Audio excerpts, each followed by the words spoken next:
Hi hello नमस्कार मंडळी, स्वागत आहे तुमचे दी सिंपल वर्ल्ड या मराठी यूट्यूब गार्डनिंग चॅनलमध्ये। मंडळी, आपल्या बाल्कनीत किंवा अंगणात मोजून 4-5 कुंड्या जरी असल्या त्यातला एखादा गुलाब तर हा हमखास असतो, कारण गुलाबाचं फूल हे अनेकांच्या खास आवडीचं असतं। या फुलाच्या टवटवीत आणि मोहकपणा बघूनच फ्रेश वाटत असतं, पण बऱ्याचदा आपण त्याच्याकडे लक्ष देण्यास कमी पडत असतो, म्हणून सीझन असूनही गुलाबाला ही फुलं येतच नसतात। मंडळी, जर तुम्हाला बागकामाची आवड असेल आणि तुमच्या बागेतील गुलाबाच्या रोपाला जर फुलं येत नसतील तर काही बागकामच्या टिप्स या तुम्हाला उपयुक्त ठरू शकतात। या टिप्सच्या मदतीने तुमचं झाड अवघ्या 10 ते 15 दिवसांमध्ये कळ्यांनी भरून जाईल। हिवाळ्यात सुद्धा गुलाबाच्या झाडावर अशी फुलं जर आली किंवा अशी टवटवीत फुलं बघून तुमचं मन नक्कीच आनंदाने भरून जाईल। गुलाबाच्या फुलाच्या सौंदर्याची तुलना ही इतर कुठल्याही फुलाशी होऊ शकत नाही। या अनोख्या सौंदर्यामुळेच याला फुलांचा राजा म्हटलं गेलेलं आहे। हे जर लक्षात घेऊन तुम्ही तुमच्या बाल्कनीमध्ये हे झाड लावलं असेल तर त्याची योग्य काळजी घेणं देखील गरजेचं आहे। गुलाब हे ऋतूतील संबंधाबाबत देखील आपल्याला थोडी आधी माहिती असणं देखील गरजेचं आहे। चला तर मग या सोप्या अशा टिप्स कुठल्या आहेत ते आजच्या व्हिडिओमध्ये मी तुमच्याशी शेअर करणार आहे। सो व्हिडिओ कुठेही स्किप न करता संपूर्ण पहा। मंडळी, हिवाळ्यात झाडांची पुरेशी वाढ होत नसते, कारण सूर्यप्रकाशाच्या कमतरतेमुळे झाडांची वाढ थांबविण्याचा या काळामध्ये थोडा धोका असतो। त्यातल्या त्यात गुलाबाची झाडे तर सर्वांच्याच आवडीची असतात, परंतु हिवाळ्यात गुलाबाच्या झाडांवर हवी तशी फुले उमलत नसतात।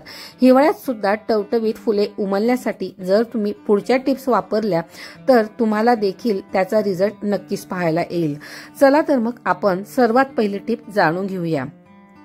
मंडळी, गेल्या तुम्ही डिसेंबर किंवा जानेवारी महिन्यामध्ये अजूनही झाडांना कुठल्याही प्रकारचे खत दिले नसतील तर आता हे खत मी तुम्हाला तुमच्यासोबत 3 ते 4 प्रकारचे वेगवेगळे खत शेअर करणार आहे। सो या खतांचा वापर करायला तुम्ही सुरुवात करा।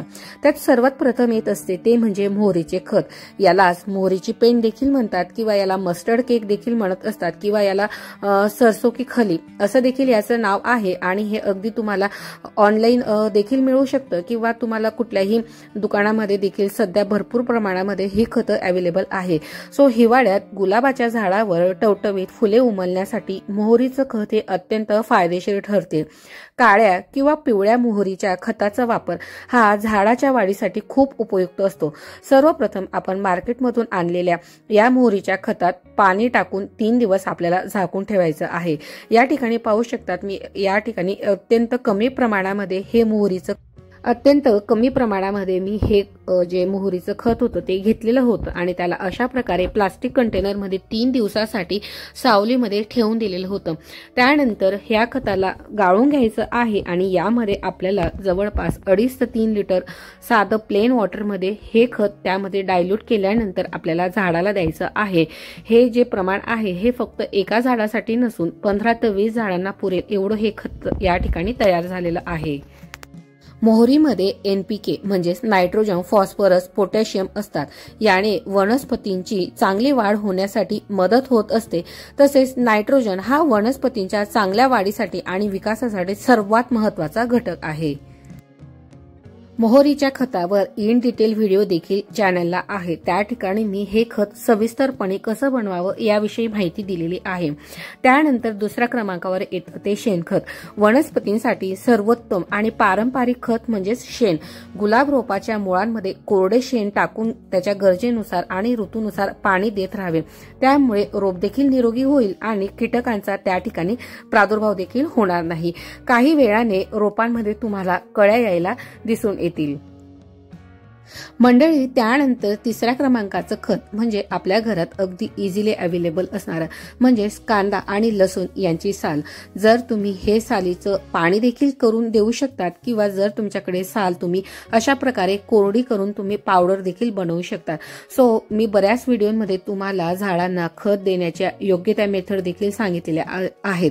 खत देताना आपण नेहमी रिंग मेथडचा वापर करायचा असतो। कडेने अशा प्रकारे माती जी असते ती उरकून घ्यायची घ्यायची असते आणि त्यानंतर अशा प्रकारे कांदा आणि लसूणची पावडर त्यामध्ये टाकून पुन्हा त्यावर माती प्रेस करून घ्यायची असते. So slow releasing liquid fertiliser किंवा स्लो रिलीजिंग पावडर फर्टिलायझर प्रमाणे हे खत काम करत असतं. जर तुम्हाला हे सालींचे पाणी बनवायचं असेल तर एका भांड्यामध्ये पाणी घेऊन त्यामध्ये कांद्याची आणि लसूणची साले टाकायची आणि ते जे भांड असतं ते 3 दिवसासाठी झाकून ठेवायचे असते. 3 दिवसांनी ते कांद्या लसूणचे पाणी गाळून तुम्ही गुलाबाच्या मुळांवर देऊ शकता आणि डायरेक्टली ते पाणी त्या झाडाला न देता त्यामध्ये तुम्हाला थोड्याफार प्रमाणामध्ये प्लेन वॉटर मिक्स करायचं आहे. जर तुमच्याकडे 1 ग्लास कांद्याच्या लसूणच्या सालीचं पाणी असेल तर त्यामध्ये तुम्हाला 2 ग्लास प्लेन वॉटर ऍड करायचं आहे. सो अशा प्रकारे डायल्यूट करून तुम्ही सालीचे त्यानंतर वेळ येते ती म्हणजे राख आणि ही जी राख मी या ठिकाणी घेतली आहे ती गायीच्या शेणाच्या ज्या गोवऱ्या असतात त्यापासून बनवलेली ही राख आहे. बऱ्याच ठिकाणी किंवा बऱ्याच अशा अभ्यासानंतर बऱ्याच लेख वाचले, पुस्तकं वाचले, त्यामध्ये म्हटलं गेलेलं होतं की काही ठिकाणी तुम्ही गुलाबाच्या झाडाला राख देऊ शकता आणि काही ठिकाणी म्हटलं होतं की गुलाबाच्या झाडाला राख देऊ नये. राख ही अल्कलाईन आहे आणि त्यामुळे याचा वापर हा खूप कमी प्रमाणात आपल्याला झाडाला करायचा असतो. तसंच गुलाबाच्या झाडाला ऍसिडिक जी माती असते ती आवडत असते आणि राख ही अल्कलाईन असल्यामुळे तुम्ही राखेचा वापर करू नये असं म्हटलं गेलेलं आहे. पण कुठल्याही खताचा किंवा कुठल्याही गोष्टीचा जर आपण प्रमाणबद्ध किंवा कमी प्रमाणात जर वापर केला तर त्याचा कुठलाही दुष्परिणाम हा आपल्या झाडांवर दिसून येत नसतो.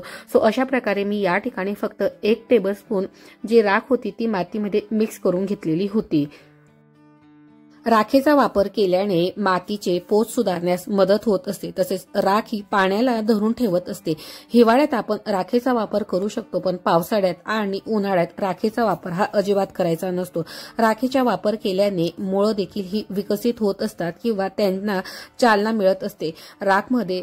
तसंच राखेचा वापर केल्याने मॅगोट्स, एफिड्स, स्लग्स, गोगलगाय यांसारखे जे कीटक असतात यांना देखील दूर ठेवण्याचं काम राख ही करत असते. सो अशा प्रकारे मी ह्या कंटेनरमध्ये राख स्टोअर करून ठेवत असते आणि डिसेंबर आणि जानेवारी या एखाद्या महिन्यामध्ये फक्त राखेचा वर्षातून 1 वेळेस वापर ही मी करत असते. मंडळी, ज्या वेळेस तुम्ही पावडर फॉर्म मधलं खत झाडाला देत असतात त्यानंतर झाडाला पाणी द्यायचं अजिबात विसरायचं नाही. पाणी दिल्यामुळे जे पावडर फॉर्म मधले आपण खत झाडाला दिलेले असतात सो ते खत स्लोली जे रिलीजनची प्रोसेस असते म्हणजे स्लोली रिलीज होण्याचं काम त्या ठिकाणी त्यांचं स्टार्ट होऊन गेलेलं असतं. सो मंडळी, अशा प्रकारे मी आज तुम्हाला अगदी कमी खर्चाचे किंवा काही जे खत आहे ते तर घरगुतीच आहे. सो अशा प्रकारची खतं जर तुम्ही गुलाबाच्या रोपाला दर 15 दिवसांनंतर किंवा 20 दिवसांनी देण्याला सुरुवात केली तर नक्कीच तुमच्या देखील गुलाबाला खूप छान प्रकारे फुलं यायला सुरुवात होईल. तसंच झाडाची देखील खूप छान प्रकारे वाढ होईल. सो मंडळी, त्यानंतर वेळ येत असते जी कुंडी असते ती कुंडीचा आकार. बऱ्याच कुंडींचा आकार हा लहान असल्याने देखील फुले उमलण्यासाठी त्या ठिकाणी समस्या निर्माण होत असते. गुलाबाच्या रोपासाठी कमीत कमी 15 ते 18 इंचची कुंडी असावी. तसेच कुंडीतील रोपाला पाणी घालण्याची वेळ आणि प्रमाणही योग्य असायला हवे.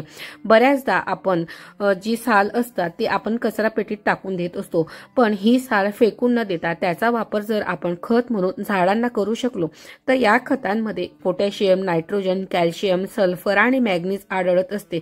त्यामुळे झाडांना पोषण देखील मिळते. आणि सो मंडळी, आजचा हा व्हिडिओ आणि व्हिडिओतील माहिती तुम्हाला कशी वाटली मला कमेंट सेक्शनमध्ये लिहायला अजिबात कंजूसी करू नका आणि व्हिडिओला लाईक करायला देखील कंजूसी करू नका. जर तुम्हीही तुमच्या कुंडीतील गुलाबाला अजूनही यातील कुठलंही खत दिलं नसेल तर नक्कीच आजपासून वेळ न दवडता खत द्यायला सुरुवात करा आणि 15 दिवसानंतर झाडात काय बदल झाला आहे ते देखील मला कमेंट सेक्शनमध्ये लिहायला विसरू नका.